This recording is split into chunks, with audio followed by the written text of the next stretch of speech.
Students, what is the incident that made the high school legend a legend? You ever notice how every school has that one kid who becomes more myth than person? At Crestwood, that was Eli Martinez. I remember the first time I noticed him, just this quiet junior sitting alone in the cafeteria, reading some thick book while the chaos of high school swirled around him. Not antisocial, just separate. The kind of guy who made you wonder why he bothered coming to school at all. Then came the incident. It was November, I think. The kind of gray Tuesday where the fluorescent lights in the cafeteria made everyone look half dead.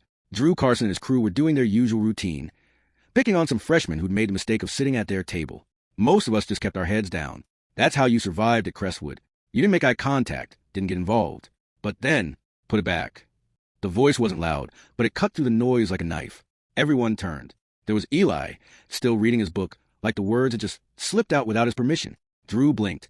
The fuck did you say, Shakespeare? What happened next gets exaggerated in every retelling. But here's the truth. Eli stood up slowly, walked over, and flipped the entire lunch table with one hand. Not in a dramatic, movie hero way, more like someone turning over a chessboard after checkmate. The cafeteria went dead silent. Drew tried to shove him. Eli didn't even block it, just leaned back slightly and let Drew's momentum carry him past. The physics of it shouldn't have worked, but somehow it did. Then Eli did the most terrifying thing possible. He went back to his book, like the whole thing wasn't worth another second of his time. That should have been the end of it. But in the weeks that followed, something weird happened. The story kept growing. By Christmas break, people were saying Eli had taken down 3 guys in the parking lot. False. Scored a perfect SAT while sleeping to the test. Half true. He did nap through most of it.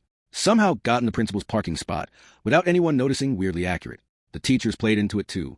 Mr. Hendricks, our perpetually exhausted history teacher, started calling him the ghost after Eli somehow turned in a paper weeks late and still got full credit. Senior year was when things got ridiculous. Someone started a rumor that Eli didn't actually exist, that he was some kind of collective hallucination. For April Fools, the AV Club photoshopped him into old yearbook photos. At graduation, when they called his name, half the class stood up cheering. The other half looked around like they expected him to materialize out of thin air. Last I heard, he's in Norway studying glaciers or something. Of course he is. The funny thing? I ran into him at a 7-Eleven a few years back. When I asked about the whole legend thing, he just shrugged. People see what they want to see, he said, sipping his black coffee. I just didn't feel like pretending. And that's the real secret, I guess. At a school where everyone was desperately trying to be something popular, athletic, smart, Eli became a legend by refusing to play the game at all. Not bad for a guy who just wanted to read his books in peace.